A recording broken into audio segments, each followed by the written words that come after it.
that actor is sleeping like with the two actresses at the same time. This is freaking awkward, man. Most people think that we make a lot doing a TV series. No, we make more hosting an event than doing a TV series. Sometimes you can host 2 events and make the same that you would make doing a TV series for 3 months. So if you want to be an actor in Singapore and that's what you want to do, good luck. You know, it's going to Be prepared to grind. No, be prepared to be just broke. 1, 2, 3, yeah!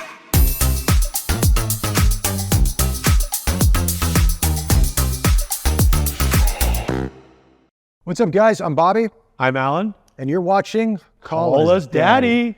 All right, so today we are spilling the beans on entertainment business. The deep, dark secrets. So Bobby, I think what would you consider be your first big break in Singapore that really got your career going here, other than getting to know me? That's true. Little Nyonya was my first big break here. That was the show that, I mean, obviously, I don't think there has been a Chinese drama for Channel 8 that's got to that popularity of that show, even from back 2008. I mean, that was like the show. And it was interesting because I was brought in to audition for it. And the audition, obviously I was used to auditioning in LA, and that process, and here was very different. They basically just want me to just do a variety of emotions, and just, there was no script for me to read. It was just kind of like, make this emotion, do that, do this. And they just kind of chatted to me a little bit. Do you have any lines? No, they had no lines. And then they Or you're said, mute or something? Or what do you no. I think it was, You're just not very good at, you can't read? no, they didn't. They had no script. They had no script for me to read. Oh, no, okay. They had no script. So it was a bit odd for me for an audition. And then they said to me, they go, okay, That's pretty great. awesome. We want you to go to wardrobe. So I'm walking to wardrobe, and then I meet the executive producer, and we're chatting about this role. And she's telling me, oh, it's a period drama. It's set in, you know, early Singapore days, et cetera, Pranic and all this kind of stuff. And I kind of knew what Pranic was at the time. So I was like, okay. And they said I was going to be in 10 episodes. And I said, oh, okay, cool. Wow, this is a pretty substantial role. And so then I do wardrobe fitting and everything else. And then they basically said, you got the part. And What did you play? I played, Other than play with yourself. no, not for this show. It's a different movie altogether. Come on, Daddy. That's bad. That was pretty cool. Yeah. Yeah, I mean, it was cool Little because- Nyonya was huge. Because it you was know? big, and it was the thing You is, are, 你是那个老外, you're the Angmo in Little Nyonya. no, it was interesting because I didn't know my exact role. And so once I figured it out, then it went from 10 episodes to 4 or 5 episodes. So they sort of truncated it all. And then I had a script, obviously. Then I had to speak with a British accent. Then I had to speak a little bit of Mandarin. Then I realized I'm marrying. Speak some Mandarin for me right now. What can you say after how long you've been in Singapore now for 17 years? Say something to me in Mandarin. 你好. 你好. Yeah. 我还不错，你呢？我讲华语一点点。你讲一点点的。一点点。华语，我讲华语。可以。 What are you saying? What is he saying? I mean, they were saying 1 out of 3 people in Singapore were watching the show at every given night. It was that big. So when my character came on, I mean, it opened up a lot of doors. And then I was auditioning for Fighting Spiders at the same time. The show was on, playing this father who is in his mid-40s, divorcee, who's British. And I'm thinking, there's no way in hell I'm getting this job. But I think being on that TV series, and obviously the popularity did help me out. So that kind of got me into the English drama series as well. So it was really, but that show launched my career. Even to this definitely. day, You know it. people still like, oh yeah, like they still bring up Little Nyonya to me even after so many years because it was so popular back then. That's awesome. Yeah, it was fun. That's great. For me, how about you? What was your big break here? I don't know. I'm still waiting for it to happen, actually. I know. want people to know It's who been I a while, am, man. you It's know? been a while, dude. My big break here probably originally would be Bukit Ho Sui, Ho Sui San. You know, this is in 2001, 2000. Don't worry about it. Yeah, I'm not trying to hurt your brain. Keep the brain intact. So it's this Chinese drama, 30 episodes with Wu Qiwu, with Lai Yingling, Vivian Lai, Zheng Xiuli, Florence Tan, and, you know, I think Zheng Simei, Priscilla Chen. We're like the leads, right? And then I remember like they give me this huge stack of scripts. And like and I'm like the lead, every character, I'm like the central character that has a relationship or has some type of affiliation with everyone. I'm going like, oh wow, shit, that's a lot of scripts. And I said, there's one small problem, like, 我不会看华语, I couldn't read. Oh, you can't read, but you can speak Mandarin, but you I can't could speak read. it, I couldn't read. You can't read characters. I'm the lead character. Such a challenging time. I mean, we were doing And that's like pre-Google, pre-AI to translate everything, dude. It was all manual, man. So how'd you with do the it? Dictionary. Wow. Dictionary and Hanyu Pinyin and everything too. And it was like 3 months. Like that time we would shoot morning shoots. Then I go for a night shoot. Then go back to a morning shoot. And every day, like I'm like the guy that has scenes with everyone, right? Wow. So I'm trying to memorize all these lines. You're done. You're exhausted. Like exhausted that day. then you have to like memorize all these lines for the next day. Very tough. So I would say that would be like my coming out party was like this is like the new guy at MediaCorp. Yeah. There was, at that time they had like Taiping Hui and, you know, Christopher Lee, and then here I was, but there's a new guy, but he can't read Chinese and shit, you know. So it took me, I mean, yeah, it was tough. That I would say was my initial big break. But I think what was even bigger for me would probably be The Amazing Race. Right, Asia. yeah. That was huge. Yeah. That brought me out of Singapore and just regionally and stuff though too. Do you find there's a lot of politics? I mean, there's politics in every industry, but especially in the showbiz industry here. Uh-huh. Do you find there's a lot? Hell yeah. Yeah. Absolutely. You know, absolutely. Yeah. You know, there's so much politics. I mean, even let's say take for me, I think though too, when it comes to, let's say, deciding, I always said there's two types of artists in entertainment. You have those that are stars and you have those that are actors at that time. Right. Now, even now, I think so too. You have some people that are stars that somebody or some company or agency decides to deem you a star. Sure. And we're going to get the media, get the press on you. And we can see that happen all the time now. All the time. All the time. And it's totally subjective. Sure. You know?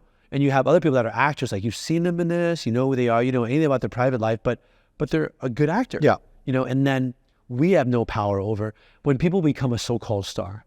Anyone can become an actor. Because Sure. I can just try and audition and act, but to become a star, it's not because I'm more talented than someone else, or it's just because someone else who's in control has authority, has deemed you like, you're going to be a star. You're going to be the lead in this show. Yeah. You're going to be holding this. You're going to be, you know, our you know, ambassador for this product and everything though too. And because of that, there's a lot of politics, you know. I mean, that's why you have the casting couch. You know, let's say in Hollywood, I'm not sure how much it exists here, but obviously if, let's say... I don't think it exists here to the point like it does in Hollywood. I think it's... Oh, not at all. No. Of course not. I mean, well, I've heard stories, but I don't know if it's true or not. Yeah, definitely not to that extent. Yeah. But I'm still saying, if you're in a position of power, of authority, of influence, and I see something that I like, and I can, you know, completely influence their career track, there's the politics. And there's the, I think, you know, maybe the, I wouldn't say misappropriation, the abuse of power too, you know, and even here, like, doesn't matter how small, there's going to be politics involved though too. Oh yeah, of course. Like, why, I mean, in terms of your career, do you think your career could have gone differently if someone else, you know, saw you in this role or just something? I'm sure you think, do you think there's politics? Oh, of course there's politics. There's definitely politics. And I've seen it firsthand. Yeah. I've seen it firsthand where where experienced it, and there's nothing that you can do. And you just kind of put up your hands and you go, it is what it is. I've seen it. You have an instance. Can you show with us a time when you just felt like you were not mistreated, but you were fucked over, screwed over? You know, I think in any industry, they're going to have the preferred talents that they like to work with. And if you're not on that radar, no matter how good you are, or no matter how much work you put in, you know, this industry is like any industry out there. You know, if you're in favor, you'll get the opportunities. Like what you were talking about before, being a star versus being a working actor. If you are in favor and somebody wants to give you that chance, you can become a star. If you could be just as talented and just as good looking, but if you don't get that opportunity, then you don't become that star. I mean, and I know people, it's very funny, like when I did Fighting Spiders, there was actors I was working with back then that weren't given the time of day by MediaCorp, but now are huge stars because somebody looked at them and said, yes, we're going to give this person a chance, and they blew up and they shine because they always had the talent. But it's just someone to give that person an opportunity. Okay, Alan, so what about you? Any examples of politics coming into play for your career? For my career, I wouldn't say not. I mean, there definitely have been times, you know, I think, where I felt MediaCorp, as you know, has their own stable of artists. They had, at the time, an AMU, Artist Management Unit. Now it's called a Celebrity Agency, or TCA, you know, I think. And there were times you just felt like MediaCorp, naturally, for any other reason, they're going to, of course, push their own artists above an artist from Fly or outside. Of course. And that, it's not bad politics. Like, I would do the same thing too. If I'm working for MediaCorp and I'm producing dramas and shows and everything too, I'm going to look at my own stable of artists first. So even if, let's say, someone could potentially be a better candidate, be probably more appropriate for this role or for this hosting job, I'm still going to use someone from MediaCorp. You know, so that in itself is political, because it is obviously you're serving your own agenda, serving your own interests too. But I mean, I never took offense to it. I kind of understood that. But But I've also been on set where I've seen actors or even crew be there because they knew someone, or they're in a relationship with someone, or they're sleeping with someone, which is totally normal, But I mean, it's just the way the cookie crumbles. This happens in any industry, but I think here it's just sometimes like, oh, okay. The word, I don't mind if you're sleeping with someone, you got that role, but you're slept with them. I mind it if you do that because someone more talented or more deserving of that role should be there. But on top of it, the worst is when they just suck.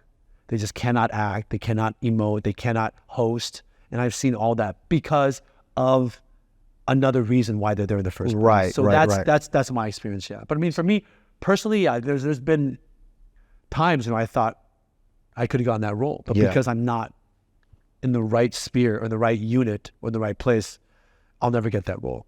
Yeah. So that's Such the way is life. It is. It is. Were there any scandals you came across? I mean, because you were in the industry a lot more than I was. Because, I mean, early on, there was probably a lot of drama, a lot more. I mean, Oh yeah, I can definitely name something. I remember being on Chinese dramas where I'm working with these actors, and I know like it's just awkward because that actor is sleeping like with the two actresses at the same time. It's just freaking awkward, man. Yeah, so it's not. Of course, I can't say names, but yeah, you have those situations, right? This guy's like a playboy, and he's obviously in a position of authority, and he's got influence, and he's famous, and decides to, make his move on this girl, and then make a move on the same girl, a different girl on the same show. And so I, of course, am affected by it too, but I mean, that's the way it rolls, right? Obviously, we're in an industry where, generally speaking, everyone is attractive, and we're there for a reason, and sometimes people take these roles or take these opportunities, to serve their own interests, and next thing you know, you're in an awkward position because this girl finds out that, and then you're just trying to act within your role too. wow. Yeah. Okay. So it's next level. How about for you? No, I mean, I've heard of drama, but I've never seen it firsthand for me in terms of scandals. But I've heard of dramas, behind the scenes and relationships and things like that with, that could be considered taboo. But I've never seen it firsthand, so I can't really comment on that. If it's just gossip or if it's true. Are people two-faced in this industry, you think? I don't think so at all. I don't think this industry is big enough for people to really need to be two-faced. I think maybe someone like Hollywood, or maybe let's say a larger market like Hong Kong, where you have to deal with a lot more paparazzi and a lot more media, you're more inclined to have to put on a different facade or face. But here in Singapore, all the people I've met, everyone's been pretty genuine. Yeah, I think everyone here is not really two-faced. Like the people you meet, like who you see on camera, who you work with, when you are generally really who they are, which is actually really, really nice. Singapore's, I think, it's a great market. It's a very clean, very upfront, and very honest market. Unlike a lot of other industries, where there's a lot more, I don't want to say corruption, a lot more, I think, it's more scandalous than overseas. Yeah. So Bobby, how has how Singapore's entertainment scene evolved since when you first started taking your clothes off and like being called daddy with taking Hua in cages back in 2004? Wow, what an amazing thing. Well, I've kept most of my clothes on now since that movie, so that's different. That's one thing that's evolved. I'm more dressed up now than before. I think we've gotten to this era now where it's not just about talent anymore. It's now about how many followers you have on social media, which drives people to hire people for certain shows or act in certain projects, and hoping that translates to more viewership when usually it doesn't. Rates have come down definitely, for sure, financially. I don't think rates have really grown. They've come down, if anything, which makes it very hard to work. So if you want to be an actor in Singapore and that's what you want to do, good luck. It's going to be prepared to grind. No, be prepared to be just broke. Because, I mean, reality is, it's true. You're going to be broke because you don't make that much per day when you consider how much time you spend on it. Mm-hmm. Then you're not working every single day. It takes a while to get paid. Then your projects don't come one after the other. And even if you have a salary, how much is that salary based on how many hours that you're working? How much does it equate? Yeah. If you're the top 1% of stars that the station is promoting, sure, you can make money through endorsements, but per show, it's not a lot of money. Yeah. A lot less eyeballs now are watching Channel 8, Channel 5. Everyone's watching something else. They're either watching TikTok, watching IG, Instagram, watching Apple TV, watching Netflix, watching Paramount, watching freaking, anything online, YouTube, there's so many other options now too. So that gives, I think the local entertainment industry even more pressure to what can we do to try and wrangle back all these lost viewers that now have are spoiled for choice. Think- How do you feel about influencers taking over your jobs? I mean, it's not necessarily taking over my jobs because I guess I'm in a different era or age range. So it's different than for what it would be. But I would think that, look, I think people are so quick to throw people into a job, like you mentioned, without the proper training, without the proper education, and expect them to just perform. And when they don't, they drop them off and they find somebody else, and they hope to find somebody else, but there's no cultivating, curating that relationship, building up that audience. And I think unlike, very similar to social media, you need time to get people familiarized with it. So boring. Okay, if you ask me, like, what do I think about influencers? I think we all want to play to our strengths. I think it's natural for the TV station to want to try experiment using these, I think influencers who they think have a following, but it doesn't, I think I've worked with these influencers on dramas and on shows and everything too. And there's no direct correlation. It doesn't translate. I've never been a big fan of it, but then honestly, if I was in that position, I would have to try too. I've worked with influencers, like you said, anyone can be an influencer. I can just open an account and start doing things and hopefully be able to garner up and drum up a following. I see they are excited to get on television, to work with MediaCorp. And I see them stop doing it because they make more money and they enjoy what they do on their own terms more. But they want to at least experience it and realize it for themselves too. Like, wow, of course they grew up watching television. Of course they grew up seeing their celebrities, but they realize, like, in the end, I actually enjoyed having complete autonomy and having complete control of my own career versus sitting here for 9, 10, 12 hours on set, getting paid this much when I can get paid this much for a paid post or something though too. So for me, it's natural for an agency or an entity to want to experiment using them, but they should realize there's no direct correlation where it's going to actually, there's no magic formula or magic bullet where everyone's going to be happy. So I think it's completely unnecessary. With all that said, let's talk about the money side of this industry. Okay. Do you think the entertainment industry here pays talent accordingly, or are we underpaid? Good question. I think honestly, in all my time here, the rates have not gone up substantially, if at all, if possibly in the wrong direction. I think it depends who you are, obviously, too. If you're a so-called star, someone that the company wants to push, you're getting paid a much different rate than someone that's a day player or an extra or something too, which it's almost obscenely low. Right. It's almost disrespectful for people that are. Do you think people out there really know that though? Do you think, or is I think people don't realize, like, how much less paid we get.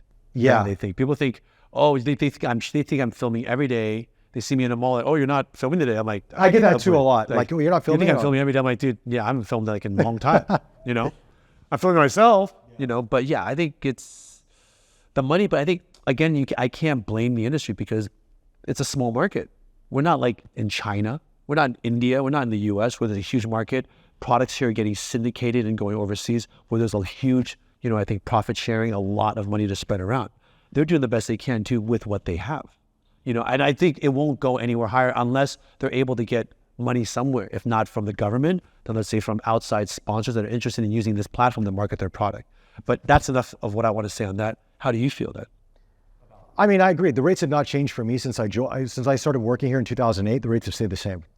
The rates have stayed the same. I've not been able to get maybe $100 increase a day over in that period of time. No matter how much experience you have, it's never increased. And I think you're right. I think a lot of the times the platforms aren't there to really help sell the shows. Now they're talking about selling it in different markets, et cetera, et cetera. And maybe for Chinese dramas, they can do that, but for the English shows, not so much. Not even Chinese drama. But I do feel interesting. I feel Singapore's industry is such where in other markets, the actors paid very well, and then obviously the director, whatever, but it seems like the producers get paid all the money, and then the actors are the last to get paid, and they just get the little bit. You know what I mean? For the most part. I mean, obviously you have your stars who the station will obviously say, these are our big stars, we want them to get paid, but everybody else gets paid very, very little. Where in other markets, the actors are always held in a very higher regard, but it seems to be opposite in Singapore. Do you notice that? In terms of the financial aspect. I do. I mean, honestly, I'll just say this. I'll be totally honest. I'm going to end this episode like this. If, based on who I am here, if you ask me to try and send 2 kids to international school. Based on my salary here in MediaCorp or working in Singapore, I would not have been able to do it. But because I had my big break doing The Amazing Race Asia, it allowed me to go to China and work in that market, which is like day and night from here. Yeah. And that allowed me to work and make money where I could provide for my children, and send them, to international school, to college. And I'm forever grateful for that too. Yeah. But I know I would not be in China if I did not have the opportunity here. Right. You have to put yourself in that position. And as much as we might complain about, actors aren't getting paid enough and everything too, like, we still do it for the love of the craft.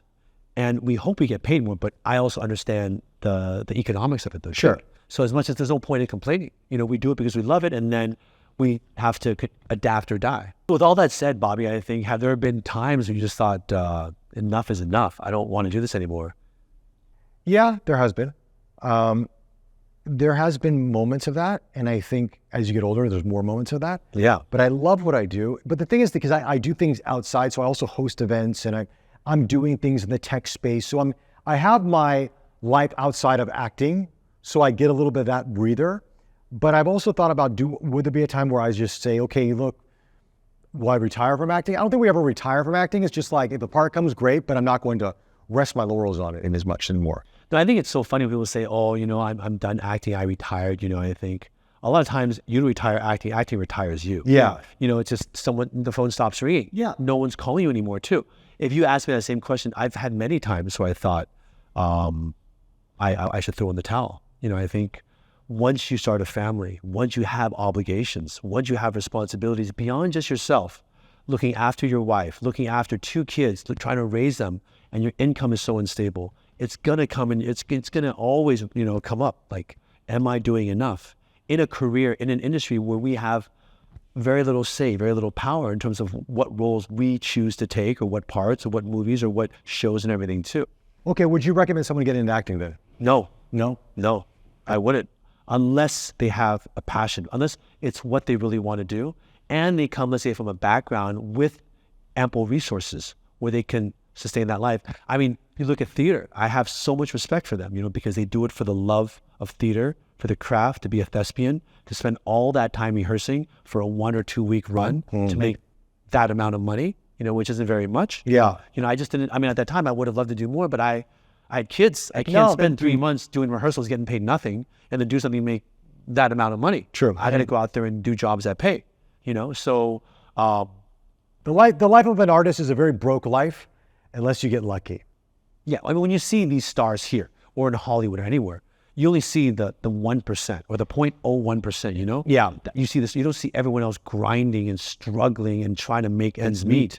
So you have to have full conviction that this is what you want to do in your life. I would never tell anyone not to do it in the sense that this is your passion.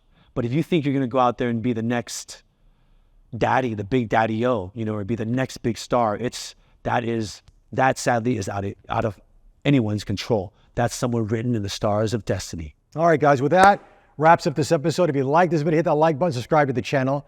And I think that's it for us. What should they call us?